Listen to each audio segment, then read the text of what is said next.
Evolutionary Hardcore 2.0 coming your way, episode 96. Today we're going to talk about Euro Pharma and the difference that testosterone levels make. So in this one, we're going to talk testosterone 101. We're going to talk about how you feel on testosterone and the differences and the ranges. We're going to talk about testosterone options from Euro Pharma and how to use them. And we're going to talk about Euro Pharma quality, why Euro Pharma is one of the top selling places where you can get testosterone. So let's first talk a little bit about testosterone 101, Mobster. And look, in our body, males and females produce testosterone. Males, we produce testosterone differently than females. Um, Testosterone is naturally producing male hormone in the body. Males, we secrete it through our testes, so your balls, Leydig cells. That's responsible. Females, it's produced differently. They don't have balls through their ovaries. So male and female, a little bit different, but it's still important in both sexes to have normal testosterone levels to function. And we're seeing a lot of people out there making the decision at a younger and younger age to go on testosterone replacement therapy because their testosterone levels are not optimal for where they want it. So this happens with a lot of males. It's easier now than ever in America. I don't know how it is in Britain, Mobster, but in America, it's easier now than ever to go on TRT. That wasn't the case 20 years ago. 20 years ago, you have to go to a doctor, have him refer you to another doctor, have that doctor refer you to a specialist. And there was a lot of, back and forth, and it was harder to get on TRT. Now it's very, very easy. You go to an endocrinologist, urologist, regular doctor, he'll refer you to a specialist. Usually they'll write you a prescription. And then worst case, you can just go to an anti-aging clinic and they're more than happy to hook you up with testosterone for a higher price. I don't recommend anti-aging clinics at all. Anti-aging clinics are run by businessmen. They are more worried about their office and their own money than they're worried about proper health. So I would go. What else is Steve? They want to cross sell. They want to upsell. They're kind of like car salesmen when they want to give you a polish on your car. They want to sell growth hormone. They want to sell peptides. Why don't you try this? We can do you a deal. That's not about your health. That's about maximizing profit. So another option too is self TRT, and a lot of people are going that route. And it used to be taboo, I think 10, 15 years ago, Mobster, even on the forums, to tell people, oh, I'm doing self-TRT. We still have a couple of people with that mentality, which I think is hypocritical on their part. But look, everyone has their own opinion. I'm not here to bash anyone. But look, if you want to go self-TRT, it's your body. If you want to go that route, as long as you're doing it the right way, you're getting your blood work done, you're doing everything correctly, I don't see the problem. And you can go on Euro Pharma and you can buy a year's worth of testosterone for less than it would cost you to go to an anti-aging clinic and spend hundreds and hundreds of dollars on an appointment, on blood work, on all this other stuff that they're going to require you to do, monthly payment plan and all this stuff, because they want you, paying their office. They want you paying that cute little blonde chick that they hired up front. They have overhead. The businessman lives in a 12-bedroom house. They want you paying the businessman's kids' private school education, you see? Or the businessman's boat, or the businessman's mansion, or his fancy cars. So self-TRT, I have zero issue with it. And, 10 years ago, I didn't even have an issue with it, because the way I look at it is, look, if you're educating yourself and you're learning from podcasts like this on how to do it your own way, you can optimize your testosterone levels through self-TRT. You don't have to go to a doctor. You don't have to go to an anti-aging clinic. You can just do it on your own. And the nice thing about Euro pharmacies is their gear, and we're going to talk about it later in the podcast, is just as good as the gear that you would get from a doctor or an anti-aging clinic. So why wouldn't you just go the self-TRT route? As long as you're doing it the right way and you're balancing your testosterone levels, you're balancing your estrogen. We're going to talk about that on this podcast because it's very important to do that. And as long as you're doing it that way, that is a good option. But a lot of people are doing it, and it does make a difference in their life. Now, there's a lot of factors that go into how you feel on testosterone. We're going to get into the next segment. But as far as Yeah. testosterone itself, testosterone 101 in the body, you're supposed to have anywhere from 250 nanograms per deciliter, which is very, very low end for an older person, up to about 900 nanograms per deciliter. That's the range. Mm.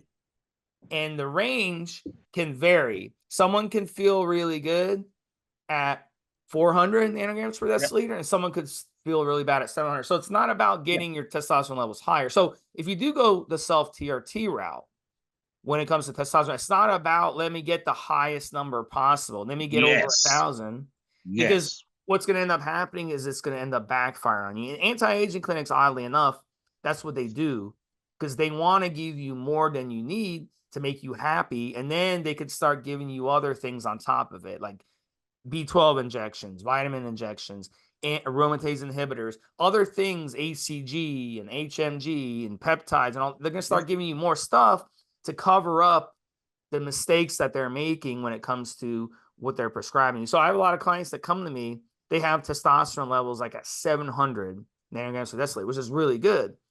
And they'll say, oh, I went to an anti-aging clinic, they put me on testosterone, and my levels are at 900 nanograms per deciliter. So I'm like, how does that make any sense that you shut yourself down and now you're going now you're getting 900? I'm like, is it really making that much of a difference? Like, seeing some difference, Steve. I'm like, look, but you had your body producing an optimal amount of testosterone. It was Yeah. not Very necessary nice.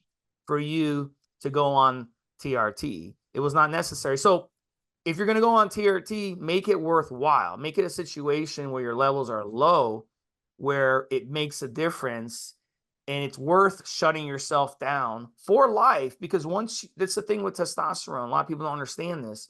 When you go on exogenous testosterone, you shut yourself down. So a lot of people don't understand that, because they think, oh, I'm taking testosterone, it's preventing shutdown. No, it's shutting you down. Any exogenous hormones, I don't care if it's tren, EQ, primo, anavar, any exogenous hormone that you take, with the exception possibly of proviron in a lot of people, because proviron, I consider it more of a drug than a hormone. But any exogenous hormone will shut you down. So it's very important to not just go on TRT when it's not necessary. So really save the TRT till when it's absolutely necessary Yes. later on in Yes. life. Go ahead, Monster. You're also maybe, I don't think necessarily that this podcast is TRT focused, but we're talking about TRT specifically because of the amount of people that are now using testosterone as a therapy for their life. So one of the things that I would look at, and of course, if a clinic that's looking to make money might not address this, in the same way, for example, Steve, if I go to the dentist and they fix my teeth for whatever reason, perhaps me eating whole fucking nuts is what's cracking my teeth. Perhaps my crappy sugar habit is what's rotting my teeth, and so on and so forth. Perhaps my lack of dental care is what's knackering my teeth.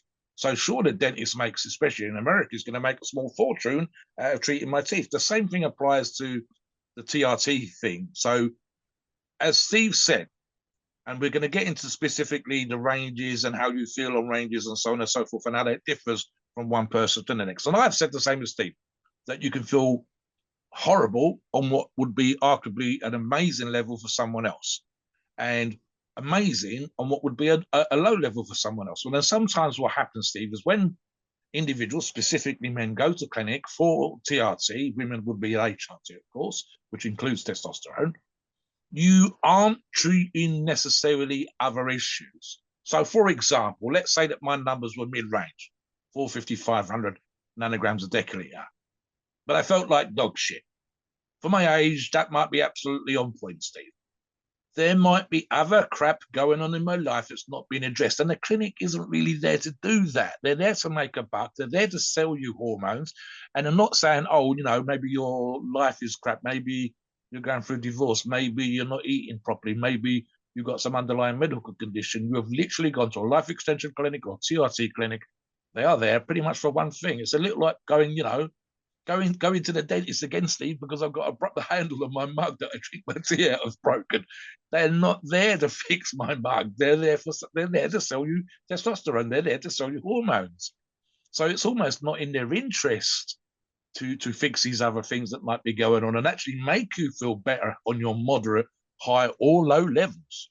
You know, so there's that. I think it's the big part of this kind of stuff is here in the UK, Steve, and I'll address something that you made a comment on earlier on.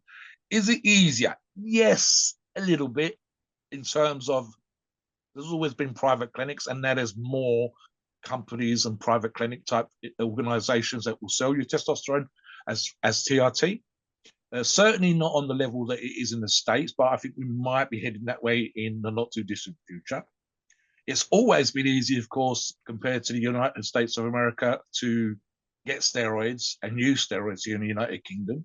I think we are mimicking the US in terms of people that weren't previously on TRT and now on TRT, and we need to be careful that people that are what we would say in our opinions when we do these shows are a little bit too young. 25, 26, 27, you really shouldn't be on TRT. And again, you need to address other things going on in your life, whether that's recreationals, whether that's crazy stress, whether that's crazy amounts of work, whether it's, you know, doing your head in over the mortgage and your divorce and the relationships and whatever else, and thinking that perhaps going on TRT at what really should be the last age in your early to mid 20s. And yet we are seeing people in that age group thinking that TRT will help them address certain particular issues. I won't get into the mental aspect of using steroids because that's a whole complex issue and literally comes down to the individual, and it's a difficult sort of thing to take. There's also something, just to finish on this particular topic, in terms of TRT and even using testosterone for performance enhancement, and that is something that Steve and I have addressed before when we've talked about TRT, and that is literally the impact that life, modern life specifically, seems to have had. So one of the things we said on other shows, Steve, was that your dad, your granddad, and your great granddad had better testosterone levels than you, and that is factual. That isn't something we talk about because we talk about PEDs. That isn't something we kind of randomly made up. It's a literal thing that you guys can do your own research for. You can go away and say, "Is Mobster talking shit?" And you can literally see that doctors that tested the testosterone levels of one generation, two generations, and three generations ago will be able to show that the TRT, the testosterone levels of those individuals was higher. You have to remember, for example, your great granddad was not, as I am, or even as Steve is, well over 200 pounds, someone that trains and went to the gym. He was probably out in the fields, at the factory, and whatever else, and yet his testosterone levels were higher.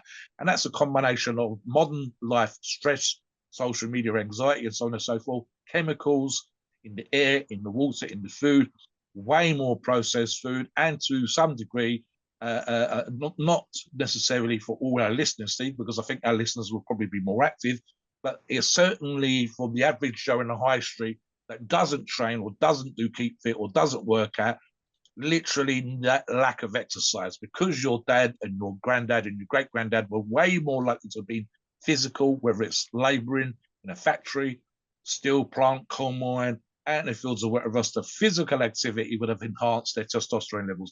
The simple diets they had compared to today would have enhanced their testosterone levels. The fact that most of their food probably only came across from the county, never mind from outside of the state or from another country, and so on and so forth. And again, the lack of processed foods and ready meals, etc.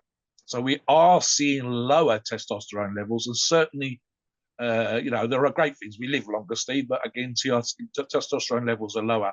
So there's a big argument to be made, and I will, as a positive, I will say that for some people, especially if you wait until you need it and you go into TRT, it can transform your life. It can bring back a certain level of vitality and energy and focus and whatever else that you lost. You might have had great levels before because you trained, because you are quite good with your diets and so on and so forth, because you know about these things. And of course, when you get to 35, 40 years of age, it changes. It drops off 1% per year. I think once you hit 40, Steve. So bringing that back for some people can transform their life in a very positive way. Just to finish, and to echo something that Steve said earlier on, I will also encourage anybody that self-TRTs, and it is a much cheaper option, absolutely, Steve, to definitely still get your blood done at least a couple of times a year. So still spend a few bucks way less than you probably would over the year if you use the clinic, Steve, to work with an endocrinologist, to work with someone that can look at your blood, look at your hormone levels, make sure that the TRT that you're on is right for you, and so on and so forth, so that you avoid any potential medical issues the exact way that you should be on a regular basis if you did work with a TRT clinic. You can still do those things, it's just not monthly. And again, it is a fraction, whether it's through your insurer and medical insurance or whether it's paid for by yourself, which is probably more likely. It's a fraction of what you'd spend over the year. I mean, some of the stuff we looked at, even just on the forums yesterday, Steve, was the idea of sub-Q weekly. And I'm like, so you'll be getting 52 injections at probably $100 or $200 a pop. Of course, your clinic is interested in giving you more injections and doing it for you and so on and so forth. And if you've got that kind of disposable income, crack on. But most people don't. And it's a lot cheaper to do self-TRT. But again, monitored, keeping an eye on your bloods, keeping an eye on your health markers, and making sure that you're good to go. We've done shows on that, so by all means, check those out. I want to talk about now, Steve. Well, let's first talk about a little yeah, more before we get into the next subject. I yeah, want to talk a little bit more about using testosterone in a cycle because that's okay. important too. Well, that's what I was going to talk about, Steve. I mean, Oh yeah. specifically, and what I want to touch on just as to start this. So we're going to talk about now what you would typically, let's start with the 500 milligrams, the classic 500 milligrams. And I want to talk about, because that's, of course, the topic of the show, what it feels like being on different levels of testosterone. So the classic example of a testosterone cycle, and this was very much a classic example 15, 20 years, Steve, on many, many forums, Reddit, Twitter, you name it, right? You've talked about testosterone, you talked about doing the testosterone cycle. Every motherfucker known to mankind repeated parrot-like. You start with 500 milligrams, and it's still a perfectly good place to go. So if you're on, as Steve says, somewhere around 200 nanograms a deciliter naturally produced by your body, and you go on to 500 milligrams, what does that feel like, Steve? And then let's get into the fact that it can feel different for different people, and obviously different amounts can feel different too. So what I said earlier, where your normal testosterone levels are somewhere between 250 nanograms per deciliter, 900 nanograms per deciliter. So if you were to go on 500 milligrams a week of testosterone, your body will naturally produce what would be mirroring about 100 or 125 milligrams a week of testosterone. So now you're going on 500, which is 4 or 5 times more than that amount. So what's going to end up happening is your testosterone levels will be somewhere in the 4,000s. Now, it's not about just shooting up my testosterone levels to high amounts, but let's be honest, professional bodybuilders, the one that have passed away, and we've seen the autopsies of them, we've seen what was in their system. You know, a lot of times there's a lot of different things in their system, stimulants and diuretics and all kinds of things. But when it comes to steroids, we've seen their testosterone levels being ridiculously high. Now, it's just not from testosterone. Testosterone derivatives like DECA and equipoise, they can also show up in blood work as well, and they can cause a spike in the blood work. But we've seen these numbers. We're talking guys over 10,000, over 15,000 nanograms per deciliter. So they've been on a boatload of hormones, literally 4 or 5 grams of gear a week. And this is where their numbers have been. And what does it do for you? Obviously, it allows you, it's chemical warfare, allows you to compete against other people. So very few of you listening to this are ever going to need that because you're never going to compete at that level where you're going to need to run that much of an insane dose. So let's go back to what we were saying earlier. How do people use testosterone? Now, 500 milligrams a week, as Mobster said, that's the parroted cycle. That's like everyone says, oh, their first cycle should be 500 milligrams a week of testosterone. It doesn't need to be, but that's where we come from. Yeah. So let's start there. What would you get on that cycle? Obviously, if your testosterone levels prior to that were low and you go on 500 milligrams, you're going to feel the changes within the first week or two, depending on what ester you're using, but you'll feel the difference in libido. You'll feel the difference when you go work out, the strength. Instead of doing 6 reps, you'll be doing 8 reps after like a week or two on it. Like the difference is that it'll be easier for you to build muscle. There's gonna be a lot of changes. Your mood will be different. So a lot of good things will happen you're going to feel that effect of high testosterone, high androgens, and high estrogen combination in the body, which is similar to what you would the change that you feel similar to what you feel at 16, 17. If you remember Yeah, being yeah, 16, puberty, 17, yes, yeah, yeah, yeah. you're chasing, women. And it was very, very frustrating, because it's hard to get laid when you're in high school, because usually the only guys that get laid in high school are like the captain of the Jocks. football team. Yeah. So, Yeah. because all the girls your age, they want to date the guys who are in college, or they want to date the jocks. They don't want to date the normal Joes. So the bottom 95% we go frustrated, So just don't spend the rest of your life hating women just because you couldn't get laid in high school. Don't spend the rest of your life hating women over it, right? That's a joke. But seriously, so when it comes to this, look, at the end of the day, there's different ways. You can run low testosterone. You can run just 100 milligrams or 150 milligrams of testosterone Yeah, with another steroid, and it will give the cycle a little kick. It'll give the yeah. cycle a little 300, androgen. 300 milligrams works Yeah. for a load of people, Steve. This is the thing, right? And I'll touch upon this now. The problem, and this is where we try to be as scientific and talk from experience as much as we possibly can. When we give you ranges, these are ranges that are statistical bits of information, like Steve said earlier on. The problem is, and here's one problem, Steve, and it's this idea of, again, probably the average Joe. If I took steroids, I would look like you. No, motherfucker, you would not. And the reason why you wouldn't is because you're not me. You're not Steve. You're not Monstro. You're not Body Monster on the forum. You're not any of those people. You are you. So your response to what I do differs because I'm me. My granddad was a big motherfucker. My mum and dad are relatively tall compared to the average person in the United Kingdom. Ergo, I've got some of my granddad's genetics and some of my mum and dad's genetics. You haven't. You're not me. You're not my parents. You're not my granddad. So you could take what I take and you will not get the same response. I've got plenty of buddies that take the same as what I do, and they are smaller. That's just genetics. People, as Steve said, can feel great on low levels and amazing on high levels, and I agree with that 1,000%. We have to sort of almost come from this is how this stuff works. So one of the things that professional bodybuilders, genetic freaks, even Steve and I, arguably are somewhat lucky genetically in terms of our response, is literally how we respond to, in the case of pro bodybuilders, how we respond to high levels of testosterone, the crazy, super physiological, uber physiological levels of testosterone.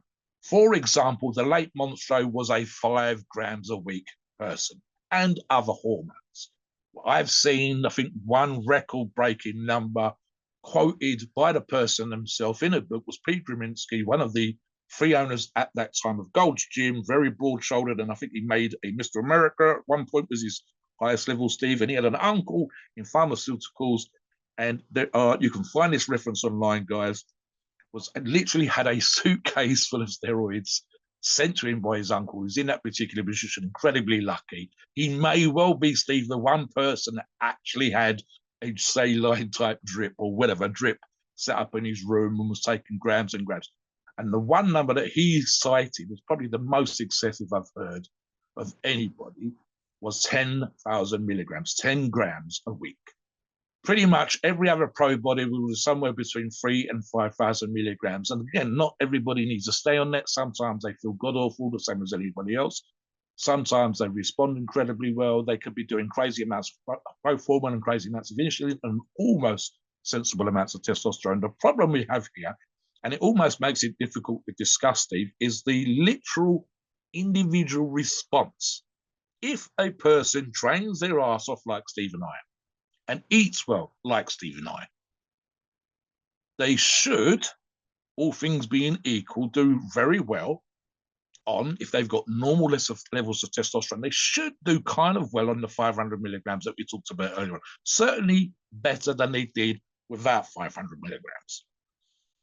It doesn't necessarily then follow that if they double up to 1,000, they'll get twice the gains. It doesn't necessarily follow that if they're not Derek Lunsford or Ronnie Coleman or whatever else, or even someone like the late Monstro do 5,000 milligrams, that they would do incredibly well on 5,000 milligrams.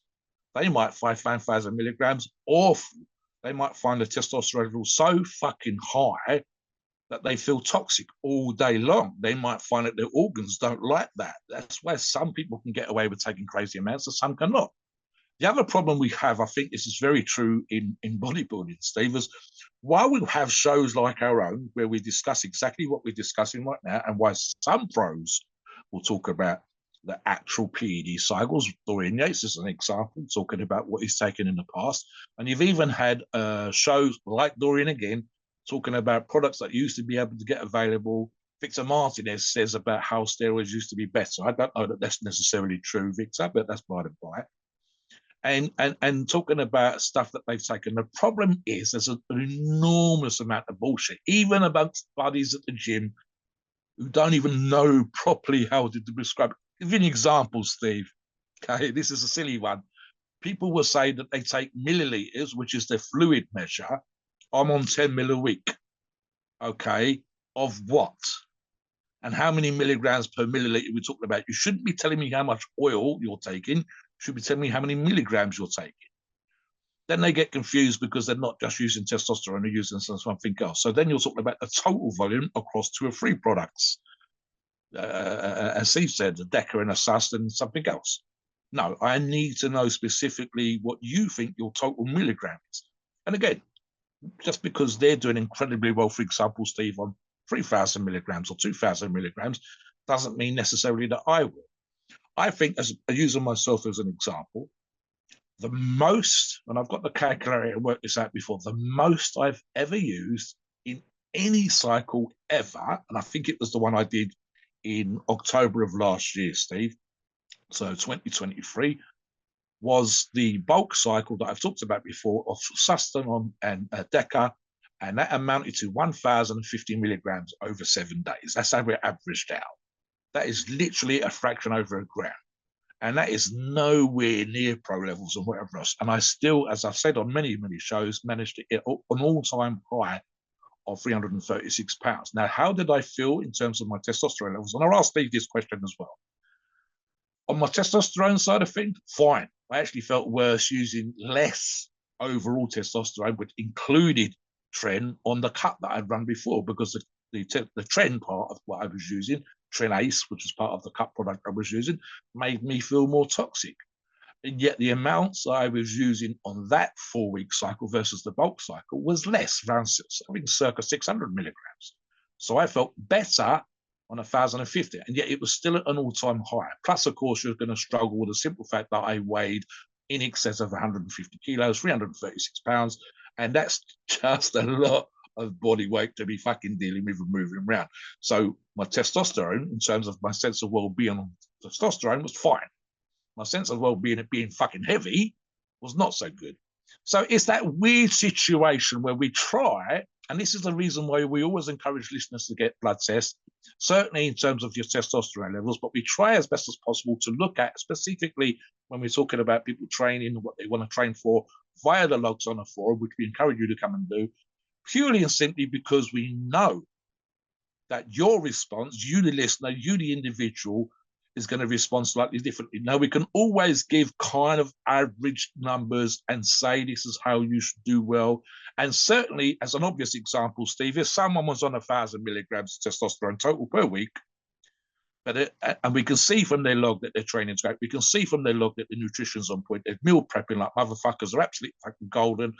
They're having 4 or 5 meals a day, the protein levels are quite good, etc., etc., etc., but not gaining. And we're looking at the numbers of what they're putting in the gym, etc., etc. Okay, then maybe you might need to push it to 1,200, 1,200 milligrams a week, and so on and so forth. Talk about the kind of highest amounts that you've done versus normal amounts, even how you felt on cycle, just to give the listener an indication.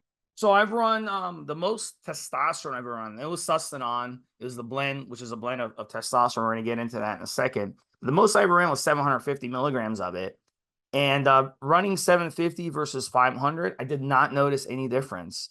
So there wasn't any difference. So for me, I'm a much more better reactor when it comes to testosterone, running it at a moderate or low dose. And in fact, over the past, I'd say decade, I've not run testosterone more than probably 125 or 150 milligrams a week. I like to basically keep my testosterone low. I feel a lot better. And I would make the argument when it comes to testosterone that, if you are a person who, you are looking for appetite and you're looking for size and you're looking for strength, then running testosterone moderate or higher would make sense. But if you're looking for more recomposition or cutting or anything like that, then running it low would be better.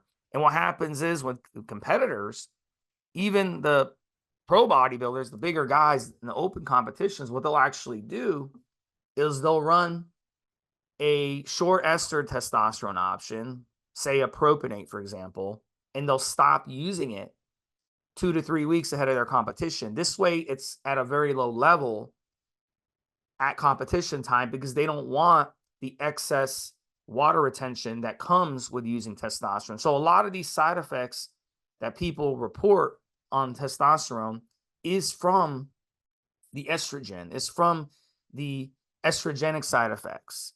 And another side effect that you get with testosterone is the androgenic side effects. Now, here's the thing with the androgenic side effects and the estrogenic side effects. It only becomes a factor when you're running a lot of it, when you're running more than your body would naturally produce. So your body, like I said at the beginning of the podcast, only produces around 100 or 125 milligrams a week in a normal situation. Obviously, as you get older, that number drops, but you get my point. So if you're running 500 milligrams, what's going to happen? You're going to have a lot more estrogen effects because you're going to have a lot more aromatization. Now, your body produces testosterone and then it gets turned into and aromatizes into estrogen, and then it feedbacks into the pituitary gland. So your body works like that, right?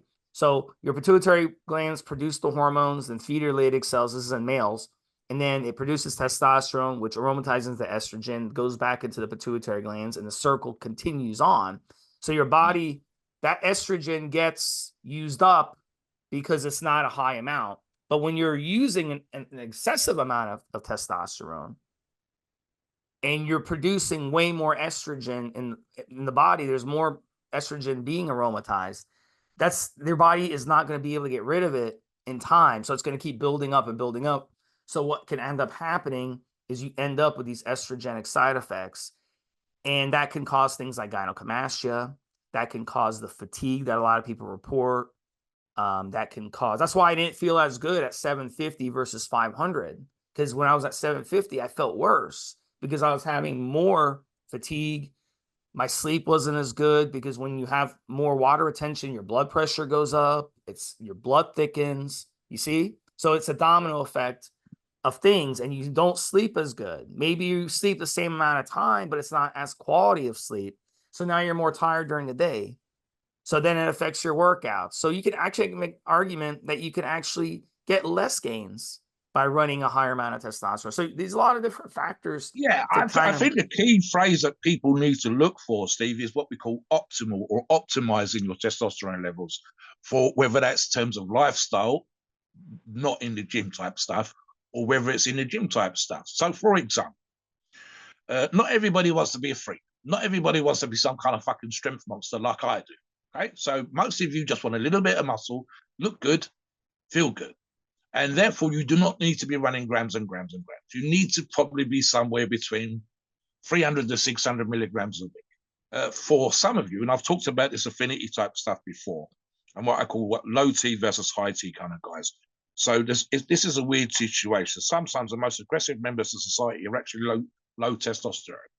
And as I said, that's more to do with androgen and estrogen issues than it is actually testosterone in and of itself. For example, and it was only done very briefly, Steve, but I've cited this study before. A doctor goes to prison and convinced that the most aggressive members of prison would have the highest testosterone levels. But of course, most prisons are all one sex, so it's a male prison, and measured the testosterone levels of the most violent, aggressive, etc. prisoners, and actually their testosterone levels were slightly lower than average, not crazy low, but lower than average across the board.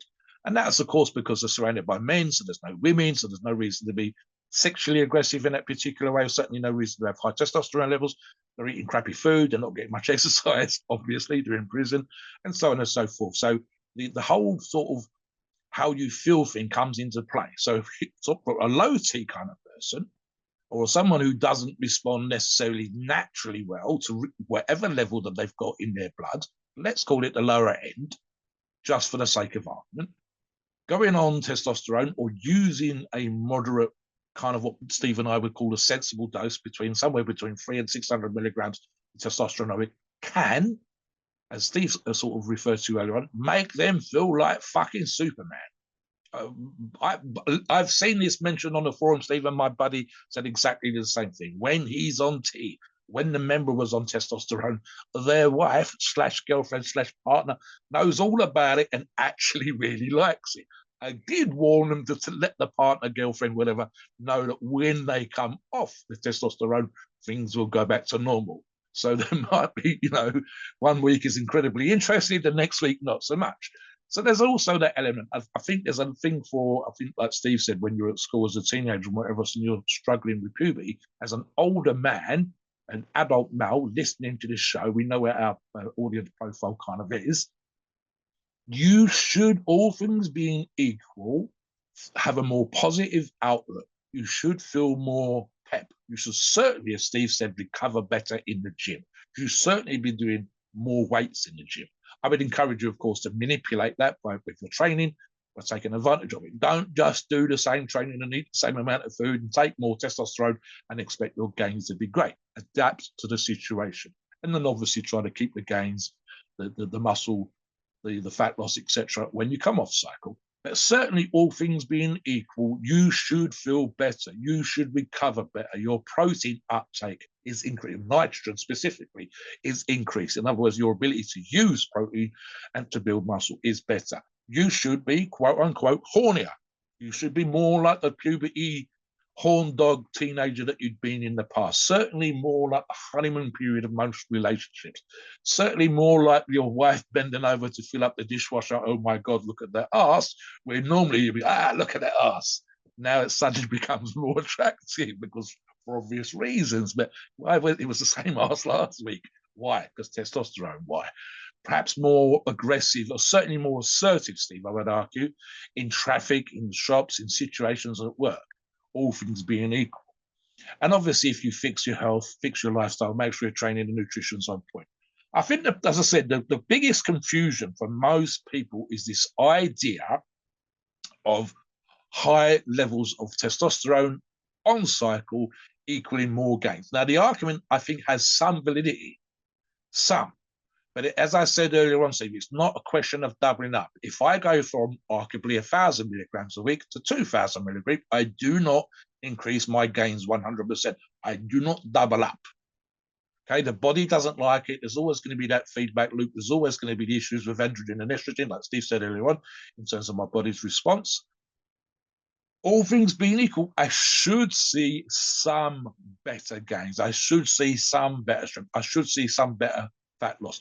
But it's really debatable, as Steve said, is probably the key word there, debatable. So I prefer, as I said earlier on, finding the sweet spot for you, the optimal amount for you. It's easy enough for Steve and I to know from experience over the years that we've used PDs and the years that we've trained, and certainly any of our longer listeners who've been in the gym and using PDs for a long time, same on the forum, Steve, the literal experience of training and using PDs will give us a kind of an idea of where we are. Let me give you a different way of looking at this. So this happens every so often. And in fact, I responded to one of these questions just this morning, or it might be yesterday afternoon, Steve.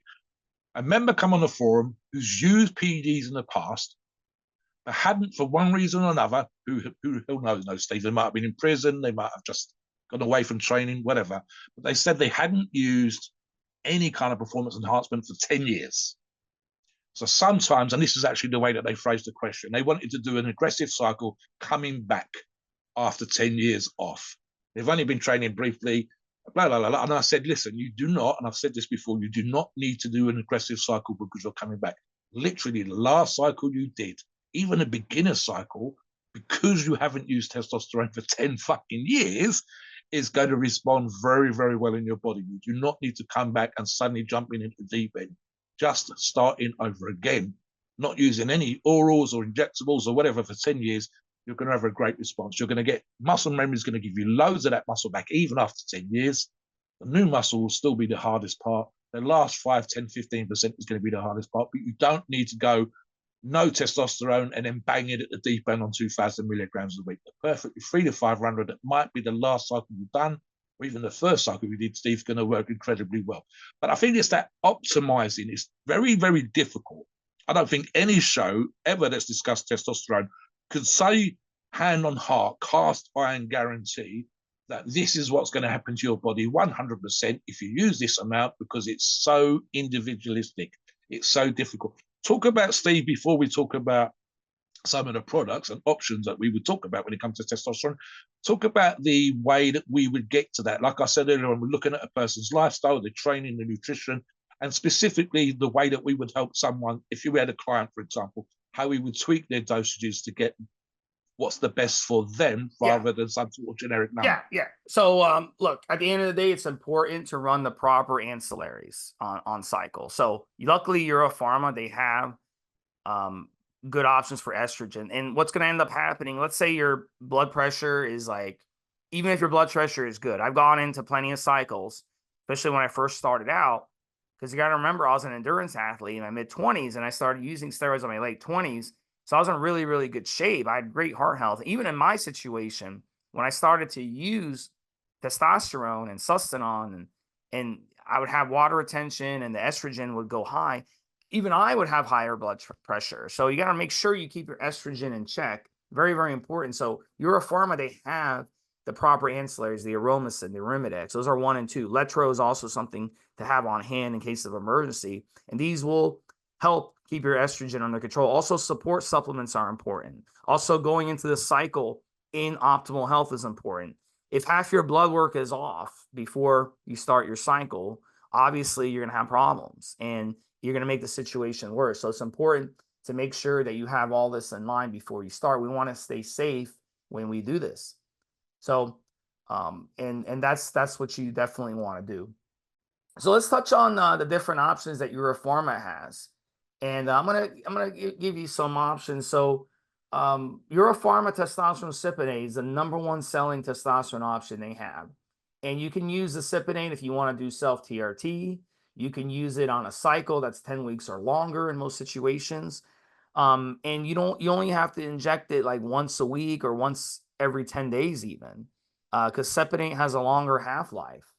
And the best thing about SIP, and the reason it's the most popular, is it's a smooth steroid to inject. So if you are scared of using needles, you never tried needles before, this is going to be your first time using injectables, SIP is a great option because when you inject cypionate, it's very smooth. Like you're not going to get post-injection pain. You're not going to get problems, as much problems as other gear that have, that are more higher molecular weight or something like that. So it's a very easy one. And then testosterone E, second. And it's very similar to SIP, a little shorter half-life. And look, it's the second most popular option. You can dose it once or twice a week. It's smooth. It's simple testosterone. Mobster, talk about SIP and E and a little bit about those, and then we'll move on to the next Yeah, option. I mean, cypionate would probably be #1 in terms of very close to #1. I think it's actually #1 with Enanthate, very close to #2 in terms of testosterone replacement, which we touched upon earlier on. In fact, funny enough, Steve, you and I have both agreed the Sustanon was almost certainly one of the products that was kind of developed for testosterone replacement for the simple reason it has short, medium, and long-acting esters of testosterone in it.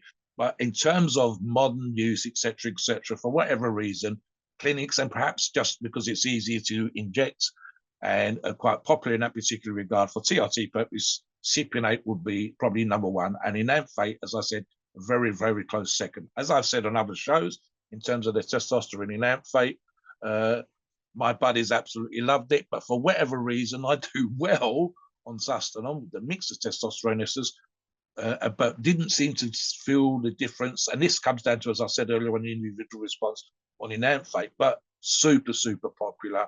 And again, it comes down to the frequency of pinning, the amounts you're going to use, the ease of injection, and so on and so forth.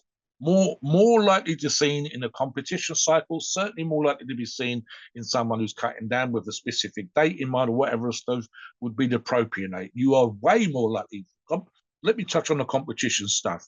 You're way more likely to see short esters of everything, but specifically in this example, testosterone propionate, purely and simply because the quick in, quick acting, and quick out is going to be what a professional bodybuilder is looking to peak for a competition of any PED, but specifically testosterone, is super, super important. They want to be able to manipulate the variables and bring on a peak physique look. And if you've got something that's making you hold water, if you've got something that's causing you joint issues or whatever, you don't want that to still be active for 10, 12, 20 days, 18 days. You really, I've only got 2 weeks to go.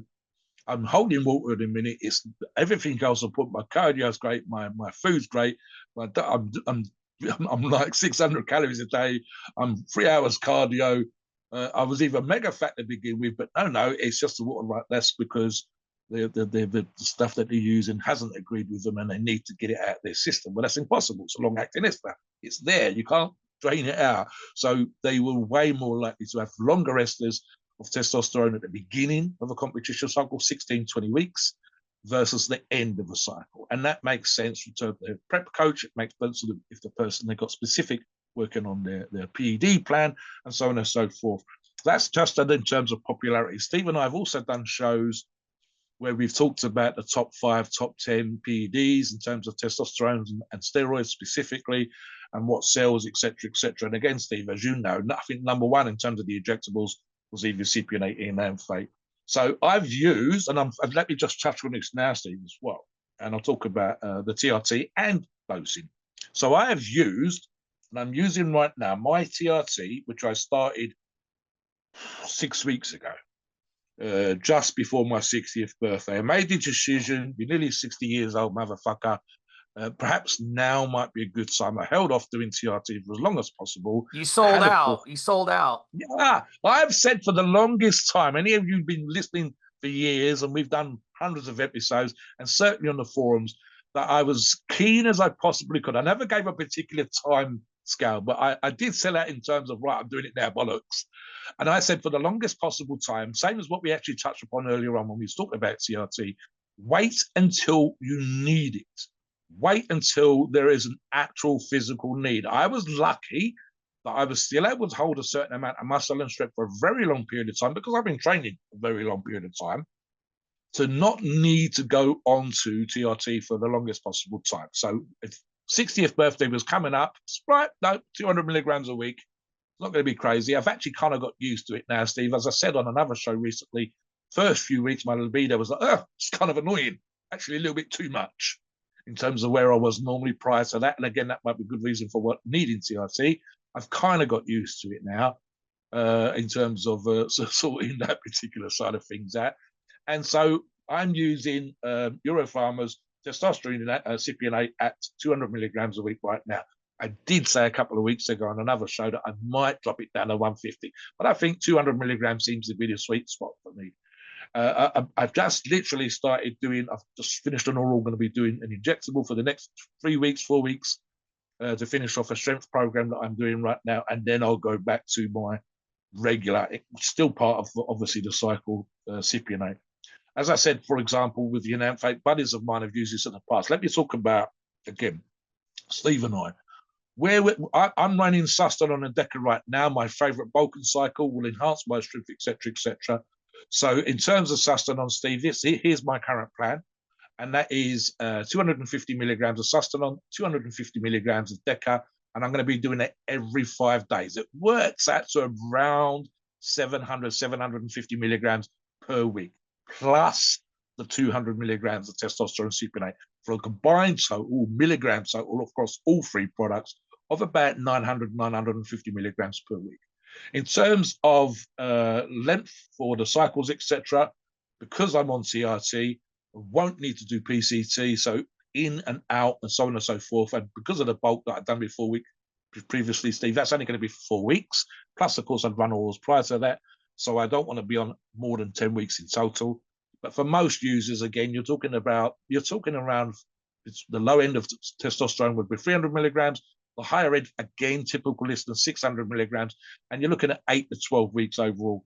Talk about the blends here, Stephen, the sustenance, as you just suggested. Yeah, so Sustanon, 4 different blends. It's got a really long ester, testosterone decanate, which is very, very long ester. It's got a short ester, testosterone propane, just a small amount. It's got the iso, okay, and it's got the phenylpropionate. So it's got really essentially, it's mostly made up of the long ester, so you should treat it like a long ester. And the way it was designed for TRT. So the way you'd run Sustanon is if you're running a longer cycle, at least 12, 14-week cycle. That's how you'd run it. The other option from Euro Pharma I want to talk about too is testosterone propionate. Testosterone propionate is a very important one because with testosterone propionate, a lot of professionals like it. I talked about earlier in the podcast for its flexibility. And it's got a short half-life. So let's say a competitor, they have a competition coming up. They don't want the water retention in their system. They want the propionate out of their system. So they'll use the propionate going into the show and then stop it like 2-3 weeks ahead of time. This way it's out of their system. But if they're using a longer ester like E or SIP, it would still be in their system for 5, 6, 7 weeks. So they don't want that type of interference. That's why you see professionals, they like to use shorter esters because they want that flexibility. Now, as far as the yeah, there's some other options here, Steve. I just want to jump in for a second. So they've got a testosterone base. They have a testosterone blend, which is identical. It's just a different name to Sustanon 250. There's one here, Steve, and I believe, just to try not to sound too clever on his podcast, they do a testosterone undecanate. Is that not the longest ester? I believe there's one here on their 10 mil options that I'm looking at. Say again? I think the testosterone undecanate. Yeah. Yeah. I think that's the longest. Yeah, because libido would be the longest. Yeah, and that's that one. And they've got a phenylpropionate. That one you didn't. Yeah, so the really long ester, a lot of people don't use it, but it is used for. So that's for people who want to inject like once every 10 weeks. That's how you use it. Yep. And they've got a testosterone isocapriate. Now, let me just touch on this to clear a couple of things up. And we have actually covered this on previous shows. So the focus, and that's the reason because we know they're super popular, has been the 15 mil vial options. And these are what's selling like hot dogs. However, some of the resellers and on the Euro Pharmacy's own website, you have the 10 mil options as well. So these are less common, but you will still find these available. Whether they'll be phased out over time is hard to say. That's for the Euro Pharmacies to decide. But there's the 15 mil options and the more common 10 mil options are super still available. Some people, and again, I'm a big fan of the blend, Steve. It's a lot easier for me, and I know what I respond well to. But there will still be listeners and certainly users of Euro Pharmacies products that want to make up their own blends, want to inject a specific thing, or as Steve said, with the undecanate. It is the longest one, and if you wanted to, and in fact, research would have been done on this in the past, Steve, for medical reasons as well as for testosterone replacement. It's quite often, and let me touch on this very quickly. Sorry, in terms of testosterone replacement, and certainly in terms of the medical application of testosterone replacement, they're not always been looking for you to feel great. They've not always been looking for you to do well in the gym. And kind of obvious, really, certainly so in the past, certainly when it was more commonly medically prescribed, not at clinics that are specifically focused on life extension or testosterone replacement, they were looking for just making you feel normal. If you had a medical issue or just literally, like Steve, if I get a muscle tear in this country, if I still have function, let's say a bicep tear, and I can still pick things up with a fork and put food in my mouth, then why do I need my bicep repaired? And that's literally, can I function? If I can function, it's not aesthetics. But of course, when we're talking to our listeners want to feel good. They want to feel strong. So in terms of TRT or using testosterone, it's a question of the clinic, certainly originally used to be, can he still function? Can he still get through the day? Does he feel normal? He doesn't need to feel like Superman. He doesn't need to be able to kick ass in the gym. He doesn't need to increase nitrogen uptake. So they were quite happy with experimenting with a very long esters once a month, as Steve said. Some people don't mind pinning every single day. Some people don't even mind multiple pins per day, especially when they come up to competition. Others, and I think I include myself in, Steve, and I know you're not a huge fan, I don't want to be pinning myself multiple times per day. It doesn't appeal to me at all. And in fact, if it came down to TRT and I only had to inject once a month or once every 10 weeks, fine. Why the fuck not? So long as I feel okay for those 10 weeks, then it's great. But again, it doesn't seem to work like that for most people. For most people, once a week, once a fortnight gives you the same kind of hormonal levels that you had before. When it comes to actual performance enhancement, it's a little bit different. So, for example, the undecanate, which is an option by Euro pharmacies, will probably be very rarely used by most users, typical customers of their products in the gym for various reasons. And again, I think something I just want to touch on this as well, Steve, when it comes to using testosterone and even the more frequent daily pinners and sub-Q pinners, etc., there's this idea of having some kind of constant state, a level of testosterone that's constant. So you feel the same all the time. And I've actually had to point out that when it comes to testosterone produced in your body naturally, it doesn't work like that. There are literal peaks and troughs through the fucking day. There are, as we said already, a low if you're in prison, a low if you're in hospital. Why would your testosterone level be high if you was ill, or normal if you was ill? They would not. I don't want to be horny and struggling to be able to get out of bed and recover from some operation. Steve, can you imagine laying on that bed, you can't fucking move, you're recovering from some horrible bend, and you've got a hard on. Right, no, your body doesn't work like that. And it literally has peaks and troughs through the day. There is no in nature constant state of hormones being perfectly level. Testosterone's one of the, I think, like cortisol, etc., they get you up in the morning. It rises when the sun comes up, it goes down when the sun goes down. There are peaks and troughs of energy through the day. There are peaks and troughs of testosterone through the day. There is no great advantage to a constant state. And again, this comes back to feeling normal, doing normal stuff and whatever else. What we're looking for, of course, really, and this might be another reason for using a very short-acting ester, is a peak when you hit the gym, and certainly a kind of constant state when you're recovering from the gym, in terms of your body's abilities, as I said earlier on, to utilize nitrogen, protein for muscle tissue recovery.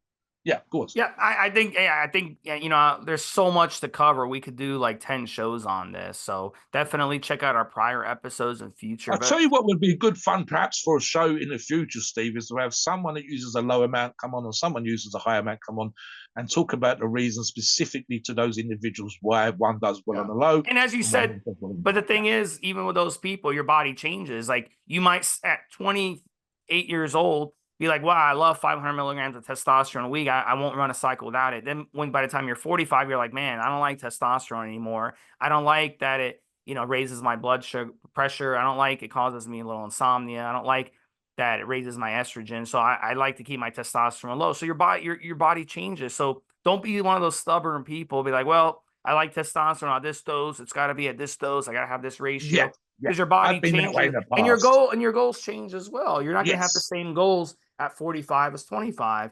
So, be flexible with everything. We have a few minutes left. I want to get into Euro pharmacies first, Mobster, and I'm going to let you kind of take over the rest of the way. But there's a big problem, and there's always been this problem, but it's a big problem even today with underdosed testosterone out there. Yes. The other problem is also testosterone that have heavy metals in them, that have contaminants. And we talk about all this stuff about keeping ourselves healthy, eating as organic as possible. I mean, organic chicken versus regular chicken. I just put a study on the forum about how regular chicken, based on what they feed the chicken, will like 70% is polyunsaturated fat, which clogs up the outer parts of your arteries in your heart. So we work so hard to spend the extra money getting the organic chicken. Yeah, it's an extra $2 a pound, but fuck, it's worth it because we don't want to get our arteries clogged, right? We don't want to get a heart attack at 55. So we work so hard at this. Don't go the cheap route when it comes to getting your testosterone. And Euro pharmacies, their prices are fantastic regardless. Yeah. But your buddy at the gym might offer you a vial of testosterone for half the amount, but it's garbage. It's garbage. And even if it was those correctly, which it probably isn't, but even if it was, it's contaminated.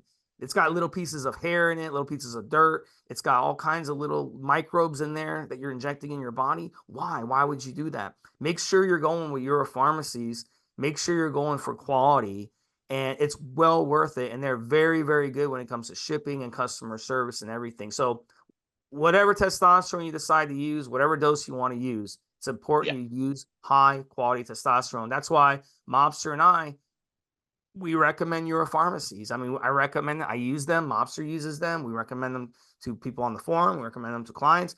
It is the legitimate brand out there. And there's a reason they're one of the top brands in the world. So Mobster, we have a few minutes left. Someone said the other day, Steve, just before we finished it, the Euro Pharmacy's been around for 27 years. And as I said on previous shows, listeners, you don't get to last nearly 3 fucking decades without being a legitimate, trusted source.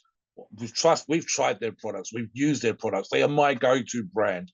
And in terms of quality control, etc., just literally 2 days ago, as we record this show, it's Friday, so Wednesday, one of the reps came on the forum and posted up 15 certificates of analysis where they had taken their most popular products, the biggest selling products, and tested every single one in a external lab, not in-house, but external, independent lab. And all of these products, the reviews, the tests, whatever, the test results were there for you, the member on the forums, to come and look at and see the results of those products. I know, even without looking, as we do this show right now, that most of the time, Steve, they're slightly overdosed. They're not skimping a few milligrams under. They're not dropping off their quality. You don't get to last 27 years in the business without being a tried, tested, and trusted source. And that's why they're my go-to on a regular basis. And that's why Steve and I recommend them. So there you go. Let us know your thoughts on testosterone. What's the difference that different amounts have made to you? How did you feel? What about, as Steve said, the difference of ages? I agree with that 100%, Steve. What you need when you are 25 versus when you're 45 or 55 or even 60 years age, such as myself, will differ. And again, the difference between one individual and the next, you cannot rubber stamp a certain amount, but there will be some kind of range that you might listen to, you might favor, and so on and so forth. So what do you think on that? Let us know in the comments below. Come onto the forums. We're always interested in your views. Please note, we are not doctors and opinions are ours. It's our view based on our experience and views on the topic. A podcast for informational purposes and entertainment only. The freedom of speech and the First Amendment applies.